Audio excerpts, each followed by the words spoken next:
Assalamualaikum, QQ. Back again with me Bella Fauzi dan sama temen aku hari ini Pristi Fauzi, Prikitiu. Kita hari ini lagi ada di mana, Pristi? Lagi di Gaskil. Kita hari ini mau ngobrolin tentang Board of Peace sama Kak Bella menjadi salah satu narsumnya. Sama narsum-narsum yang lain juga. Betul. Nah, kenapa hari ini kita memilih lokasi ini ya di daerah Kemang, tengah-tengah Jaksel, di mana biasanya anak-anak skena juga pada nongkrong di sini. Karena kita kepengen ngajak teman-teman ini, terutama yang masih muda-muda kayak aku, kayak Pristi gitu ya. Wait a minute. Who are you? Untuk kita saling bertukar pikiran dan melatih our critical thinking gitu. Setuju. Bahwasannya nih Indonesia bergabung dalam Board of Peace itu benar-benar akan membawa berkah kedamaian atau sebenarnya ya cuman kepentingan pribadi semata aja gitu. Itu yang mau kita jadikan forum diskusi. Dan nanti juga selain aku ada Kak Eka Anas, ada Kak Wanda Hamidah juga, ada dari perwakilan Dompet Duafa. Nah, kita juga Ada kamu? Ciki Fauzi, oh iya maaf. Sama Kanadin. Iya, sama Kanadin Sherani dari Kontras. Nanti itu dia narasumber-narasumber yang akan saling memberikan pendapatnya dan ya buah pikirannya dan juga data dari masing-masing pengalaman mereka. Pokoknya diskusi hari ini akan seru banget guys di tempat yang pastinya skena banget. I hope you will enjoy our vlog. So, let's begin.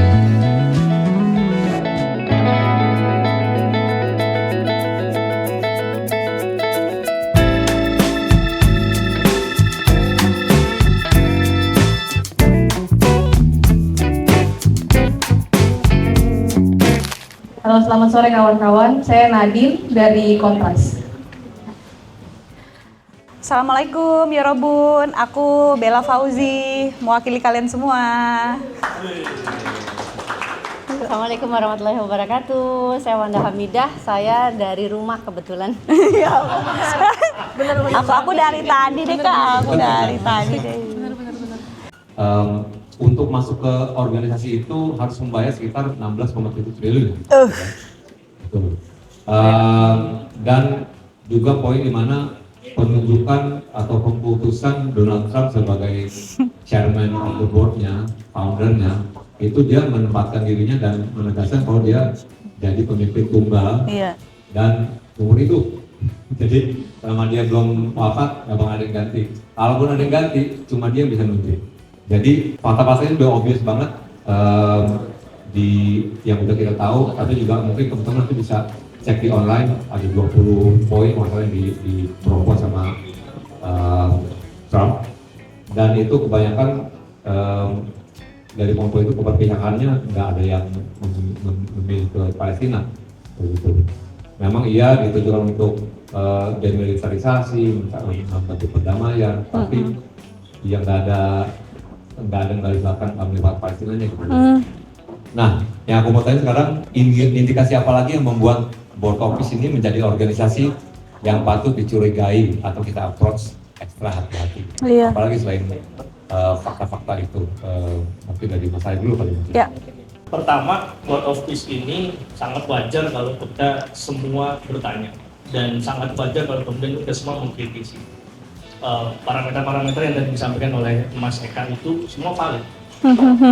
Dari perspektifnya itu paling tidak kita berkaca dari pengalaman Indonesia ketika proses perdamaian di Aceh. Tiba-tiba jadi berhati untuk lu gue kasih opsi damai, tapi lu nggak usah ikutan. Pokoknya lu nggak diajak, bahasa kasar lu itu nggak diajak. Lu pokoknya terima bersih aja. Kira-kira damai seperti apa sih yang ingin dicapai oleh orang-orang yang setiap hari itu melakukan penindasan lalu tiba-tiba bicara perdamaian? Ini yang menjadi dalam perspektif saya jadi sangat patut dicurigai. Kalau sekarang Dimodusin ya benar juga, ya benar. Ujung-ujungnya PHP sih. Ujung-ujungnya jadi PHP. BOP itu adalah bentuk impunitas yang paling nyata. Karena rekonstruksi ya bahasanya, rekonstruksi sebuah daerah konflik tanpa perdamaian, tanpa keadilan, tanpa akuntabilitas, that's bullshit. Itu impunitas yang paling nyata. Kalau misalkan Trump bilang mau rekonstruksi Gaza nih karena udah banyak sekolah, udah banyak rumah sakit, udah banyak ya tempat main anak-anak deh yang dihancurin, kita rekonstruksi ulang yuk gitu. Tapi aku jadi keinget ketika Trump itu lagi gencar-gencar banget tahun 2025 dan tahun 2024, kalau teman-teman ingat, itu seolah-olah tanda kutip mengusir warga Gaza, yang pada akhirnya misalkan mendorong pemerintah Indonesia untuk menerima 1.000 warga Gaza. Betul. Apa next? Nggak ada. Nggak ada lanjutannya gitu.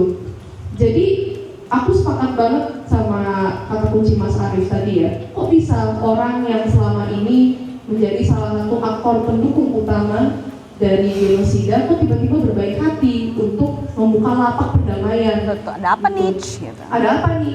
Nah, aku tadi mau nyambung dikit sebenarnya sama Mas Arief perihal apa tadi ya? Membership fee 16,7 triliun rupiah, 1 miliar US dollar ya. Sekarang gini deh. Ini BOP ini entitas internasional berbasis perdamaian atau nge-gym sih? Perlu membership fee Iya gitu. benar. Kalau mau buat perdamaian harus bayar dulu 1 miliar dong guys. Enggak kayak buy one get one kata Buy one get one. Ya kan? Ada bayar 1 miliar dulu untuk jadi member seumur hidup, lalu terciptalah perdamaian. Iya nggak semudah itu Ferguson gitu. Konsepnya gitu banget ya. Nggak semudah itu gitu. Lagi-lagi perdamaian itu nggak bisa diciptakan tanpa keadilan. Ada nggak di BOP itu misalkan akuntabilitas 1 miliar itu buat apa? Dan BOP ini juga menggarisbawahi Trump yang bukan hanya sebagai ketua tunggal ya, tapi ketua seumur hidup kan. Dan ketua seumur hidup, dia memenangi apa aja kawan-kawan berdasarkan BOP. Dia punya hak untuk yang namanya menciptakan membership fee tadi. Itu kita perlu pertanyakan tuh, 1 miliar buat apaan? Pakai buat apa aja? Sampai kapan? Terus ketua juga memiliki hak untuk mengangkat dan memberhentikan anggota. Apa ya? Syaratnya apa emang gitu? Diktatorial banget. Diktatorial banget gitu. Udah bagus banget ya Mas Arief juga udah sangat mewakili lah hati netizen. Saya sebagai netizen Konoha nambahin sedikit aja. Yang jelas kalau saya dari awal ya udah pasti curiga lah gitu ya, ibaratnya aktor utama genocide gitu ya, Babang Donald sama Syaiton Nyaho ya kan, mereka satunya ketua dan anggota di situ, dan di mana board of peace, tapi yang menjadi objek yang di genocide which is Palestinian tidak dilibatkan sama sekali di situ, di board of peace itu gitu. Itu aja tuh udah patut dicurigai. Board of peace menurut siapa? Itu ya board of peace cuman nama doang sih. Bener kata kamu, itu bukan BOP tapi BOD ya. Kata Mas Arief tadi. Mas Arief sama board of developer. Karena itu tuh kayak mau dibikin, udah nih abis Gaza di genocide gitu ya, dihancur-hancurin, gue mau bikin Gaza jadi kayak PIK 2 gitu, PIK 1 atau PIK AP lah gitu. Itu kan gila menurut gue ya gitu. Dari situ aja tuh udah pola pikir kita tuh kayak di ngenyek gitu loh, kayak orang-orang yang berpikir kritis tuh kayak diledek sama mereka. Orang-orang yang merasa punya kekuasaan dan punya duit tuh ibaratnya kayak lo kalau misalnya lo berkuasa, lo punya duit, lo punya jaringan dengan elit global, ibaratnya orang pintar dan agama pun bisa lo beli, kasarnya begitu. And that's really sad. That's what is happening right now gitu. Dan yang paling bikin aku nyesek lagi adalah dana yang digelontorkan itu 16,7 ya kak. Kira-kira. Iya, kira-kira segitulah gitu. Nah ini kan pasti kan kakak-kakak di sini juga udah ada yang kemarin beberapa yang ke Sumatera ya kayak ke Aceh dan ke beberapa wilayah lain gitu. Itu uang segitu kalau misalnya dipakai buat benahin bencana di Nusantara akan banyak sekali orang-orang yang terbantu gitu. Kebanding lo gabung sama BOP yang nggak jelas tuh, mending uang segitu tuh dipakai buat benerin negara sendiri deh. Udah ngurus negara gitu. Kita aja di dalam nih udah amburadul nih, dan nggak cuma di Aceh doang ya kan, Bandung juga. Terus kemarin juga Bekasi, Donggala, belum juga Papua tuh kasusnya banyak banget gitu. Mending lo pakai uang itu untuk menjaga keutuhan Nusantara aja deh gitu. Nggak usah deh ikut-ikutan BOP, nggak ngaruh juga gitu. Jadi sebenarnya Board of Peace ini mewakili kepentingan siapa? Mewakili kepentingan saudara-saudara kita di Palestina kah? Atau mewakili teman-teman yang emang kepengen nebelin dompet pribadi aja gitu? Ya para elit-elit penguasa itu. Sebagai tetap kita suarakan terus ya. Tetap kita suarakan terus dan benar banget harus critical thinking nih kayak Kak Wanda, Kak Arif, Kak Nadine gitu ya, benar-benar terus mempertanyakan ini nih sebenarnya nih esensi dari BOP ini nih apa ya? Sebenarnya buat apa sih lu ngeluarin membership itu juga uang segitu tuh dipakai buat apa gitu. Ya kan gitu. Untuk pembangunan developer gitu. Atau untuk perdamaian gitu kan. Betul. Satu hal paling obvious memang ini adalah proyek yang memakan biaya besar pasti kan. Iya. Jual masuknya. Dan juga anehnya dalam beberapa hari kemarin ini ada pola yang lumayan cukup menggelitik nih. Polemik ini kan isunya terus bergulir ya, menjadi diskursus publik, banyak masyarakat yang protes dan menentang udah jelas manuver Presiden Prabowo, termasuk beberapa profil pengamat politik dan tokoh agama dari Fraksi agama gitu. Tapi dalam beberapa hari aja tiba-tiba terjadi gelombang perubahan opini seolah menerima atau menormalkan manuver ini sebagai hal wajar. Manuver gabung ke BOP ini normalisasi, dijustifikasi sama mereka, terutama setelah diundang ketemu Pak Prabowo dalam rentang beberapa hari ini. Sebut saja nama kayak Doni Fatijala, Ustadz Husain Gaza, petinggi-petinggi MUI, Muhammadiyah, semuanya tiba-tiba flip in a matter of days. Iya. Hari-hari ini. Kita baru aja kemarin aku sama Mbak Wanda, Kak Nadine sama Mas Arif kita ke Gedung Kejaksaan Agung untuk melayani tuntutan kita kepada Netanyahu. Jadi kita mau masuk. Yuk, Mbak Cik, silakan masuk. Assalamualaikum. Alhamdulillah, bisa hadir, terima kasih. Kejagung, I think you have to answer. Jadwalnya padat merayap ya. Ya, kita baru aja ke melayangkan surat tuntutan kita atas nama rakyat Indonesia melalui Kejaksaan Agung untuk menuntut secara hukum Netanyahu. Walau nanti hasilnya bagaimana, kita banyak dicela-cela juga sama netizen. Buat apa lo pengen di sini gitu? Dalam negara sebelah sana. Betul. Jadi ini udah jelas melibatkan banyak stakeholder biayanya. Tapi yang kita paling menggelitik itu kita sama kemarin pas lagi makan siang setelahnya kan kita ngomong bahwa bisa begini ya gitu, tiba-tiba klip orang-orang tadi keluar menentang tiba-tiba nunduk. Ya figur-figur berpengaruh semua yang orang look up gitu. Itu bahaya banget. Nah, aku mau nanya mau Mbak Wanda nih. Silakan Kak. What's actually really happening? Apa sih yang terjadi jadi ini? Aku akan ke situ, tapi sebelumnya ada sedikit ngomong-ngomong. Iya. Akan ke situ. Iya, siap. Board of Peace atau Peace Talk di situ terjadi. Memang baru tahun ini 2025-2026 Peace Talk itu dilakukan tidak. Dari tahun 1948 itu sudah dilakukan. Peace Talk judulnya. Anggotanya Syam, Palestina, Jordania, Suriah, Lebanon. Ada David Gurion menginisiasi. Setelah itu apa yang terjadi? Pembantaian Deir Yassin tanggal 14 Mei 48. Iya. Setiap Peace Talk ratusan ribu orang Palestina dibunuh, jutaan orang Palestina terusir. Setiap Peace Talk. Dan ini udah dalam tanda kutip Peace Talk puluhan Peace Talk. Saya pengen ingetin sedikit deh, 5 Peace Talk. 5 Peace Talk. Setiap ada Peace Talk terjadi pembunuhan terhadap rakyat Palestina, pembantaian terhadap rakyat Palestina. Setiap ada Peace Talk, lahan yang dimiliki oleh Palestina semakin mengecil. Sayangnya Ustazah Tere punya peta. Setiap ada Peace Talk, pembunuhan berlangsung. Setiap ada Peace Talk, teritorial Zionis Israel semakin membesar. Sampai sini kita udah paham belum sih peace talk itu apa? Penjajahan. Gitu, jadi saya tuh marah banget sampai hari ini.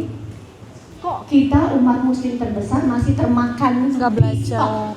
Benar. Ya, untuk ingetin kalian nih. Mending piscok. Beberapa peace talk ya. Beberapa peace talk ya. Ada tadi saya udah jelasin di Syam, Palestina, Jordania, Lebanon ya, yang diinisiasi oleh Harry Truman, Presiden Amerika pada saat itu. Oke. 14 Mei 48. Pada tanggal 15 Mei 48 Amerika melestarikan proksi imperialisnya di wilayah Arab, dan kemudian peace talk itu terus terjadi Nakba. Tahun 78, coba kita ingat-ingat lagi, ada Camp David 1978, ada Anwar Sadat, ada Jimmy Carter di situ. Kemudian Anwar Sadat dibunuh Oh iya. oleh Amerika Serikat, diancam rudal di perusahaan Swen. Kemudian terjadi peristiwa PLO, Palestina Liberation Organization, ya, yang ketuanya adalah Yasser Arafat. Kemudian PLO dianggap radikal, kantornya di Lebanon dihancurkan. Jadi dari Palestina pindah, hancur. Presidennya loh. Is that peace talk? Ini baru sampai tahun 78 ya. Dan mereka semakin melebarkan, banyak rakyat dibunuh, diusir, wilayah teritorial Zionis Israel semakin membesar. Kemudian di tahun 88 Indonesia mengakui kemerdekaan Palestina. Kita sudah mengakui kemerdekaan Palestina. Do you know what it means mengakui kemerdekaan Palestina? Berarti upaya mendudukannya sekarang adalah pengkhianatan terhadap Palestina. Dan untuk umat Islam khususnya Baitul Maqdis. Saya baru pulang dari Al-Aqsa ini kedua kalinya. Insya Allah. Saya baru pulang dari Al-Quds. Gini loh, jangankan BOP, two state solution aja terlalu pedih. Benar. Saya nggak pernah setuju two state solution. You know what happened? 800 border loh. Orang Hebron tidak begitu mereka melihat foto saya di Al-Aqsa, hati orang Palestina yang seumur saya, kurang lebih 48 tahun terakhir saya ke Al-Aqsa umur 4 tahun. Ya Allah. Kamu bayangin nggak? Iya. Padahal deket. Kemudian, ya, kemudian 20 menit dari Hebron, maaf tour guide saya, maaf saya harus turun. Saya tidak diperbolehkan masuk Palestina. Saya tidak boleh diperbolehkan masuk Baitul Maqdis. Sedih nggak kamu? Sedih banget. Gitu. Jangan bangga dong duduk dengan negara-negara seperti itu. Jordania yang menikmati keuntungan secara strategis. Gitu.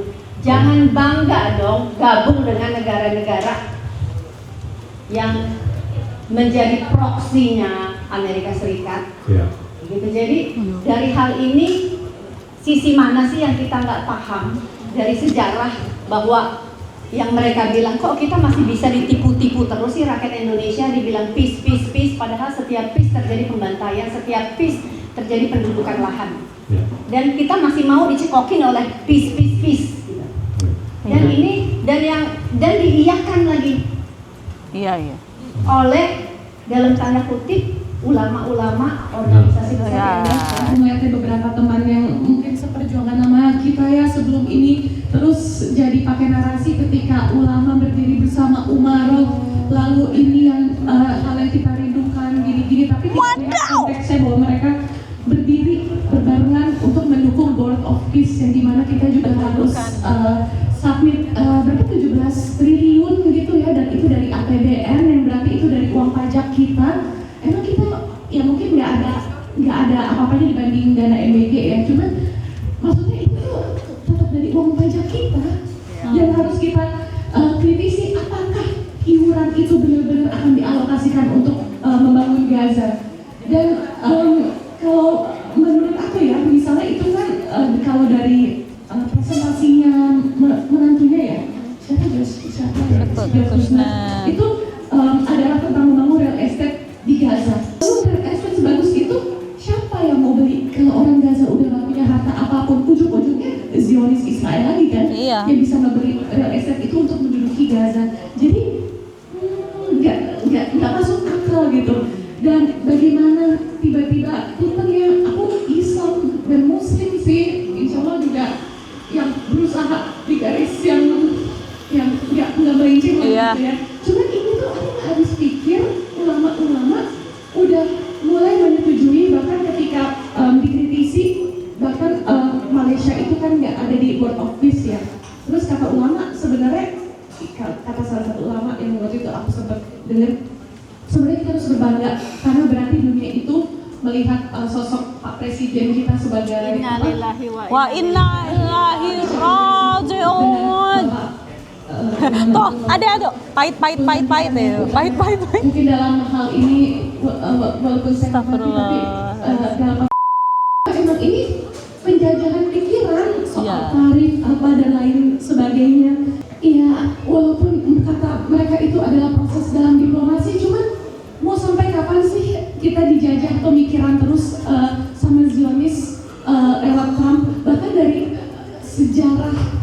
sejarahnya aja, atau mungkin gini deh, di Board of Peace itu kan ada Netanyahu ya. Netanyahu udah nge-state bahwa tidak ada selama dia ada itu akan berdiri negara Palestina.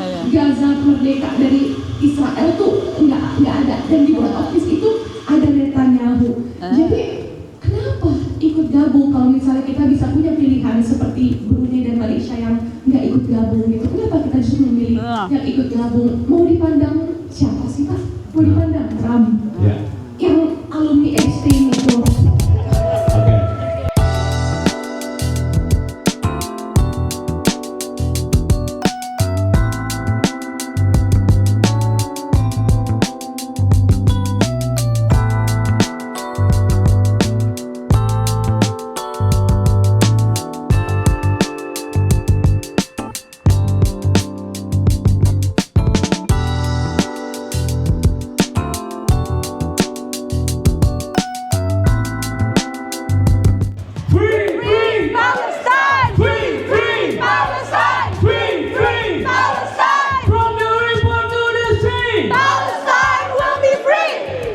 Assalamualaikum teman-teman, semoga bisa mendapatkan esensi dari vlog aku kali ini. Jadi sebenarnya hari ini tuh ya kumpul-kumpul bareng teman-teman Koms dan juga Kontras. Jadi kita kayak bikin diskusi gitu tentang kontroversi Board of Peace ya, dimana itu diinisiasi oleh Donald Trump, Netanyahu dan genggongnya gitu ya, dan sadly ya presiden kita menjadi salah satu anggotanya gitu ya, dan harus membayar anggaran sebesar 16,7 ya sekitar segitulah, yang notabene itu adalah uang rakyat yang ya sebenarnya itu dari pajak kita juga gitu. Jadi kita lagi melatih untuk bisa membangun sebuah diskusi yang sehat gitu, dengan menggunakan data-data yang pernah ada dari upaya-upaya perdamaian yang pernah dilakukan sebelumnya untuk isu Palestina ini dan gagal karena ya terbukti Israel masih terus menjajah Palestina hingga saat ini gitu. Dan bagaimana kita melihat bahwasannya Board of Peace itu juga bukan merupakan solusi gitu. It's just another, sorry to say ya, just another bullshit gitu. Karena ya berkaca dari sejarah-sejarah upaya perdamaian yang pernah terjadi sebelumnya dan selalu gagal gitu. Karena memang ya Israel ya terkenal selalu ingkar janji gitu ya, suka atau nggak suka ya guys ya. Kalian silakan baca sendiri sejarahnya, silakan riset sendiri. Tapi yang jelas dari upaya diskusi seperti ini kita berharap semoga teman-teman yang tadi ikut tuh bisa ya, selain kita membangun silaturahmi, kita membangun critical thinking, teman-teman jadi lebih trigger lagi untuk terus lebih banyak ngobrol, lebih banyak menonton podcast-podcast yang isinya daging ya, yang isinya untuk mengedukasi dan lebih perkuat lagi literasinya deh.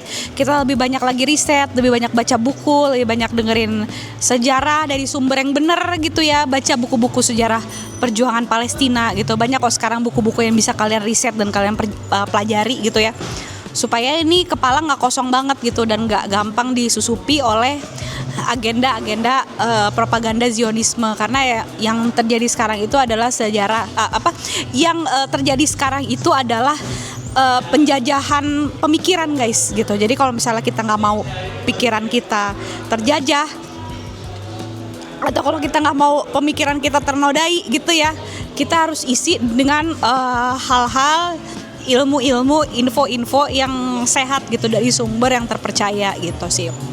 Jadi ya sebenarnya itu dia upaya dari diskusi hari ini, semoga bisa turut memberikan insight dan bisa turut memberikan semangat ya, supaya kita semua bisa terus membersamai perjuangan saudara-saudara kita di Palestina, saudara-saudara kita di Nusantara yang saat ini sedang ditimpa musibah gitu. Pokoknya kita harus membersamai sebagai sesama manusia, kita harus berdiri di sisi humanity gitu, no matter where you from, no matter your race, your religion is, yang namanya manusia adalah manusia yang punya hak hidup yang sama dan punya hak untuk merdeka juga gitu. Jadi di sini kita berdiri di atas dasar ya selain sebagai umat muslim, atas dasar kemanusiaan juga. Dan aku berharap semoga edukasi upaya edukasi lewat diskusi seperti ini tuh bisa terus ada, supaya anak-anak mudanya bisa terus kritis dan terus membersamai kebijakan-kebijakan pemerintah. Jadi kalau misalnya ada yang wah ini kok kayak nggak pro rakyat ya, kita bisa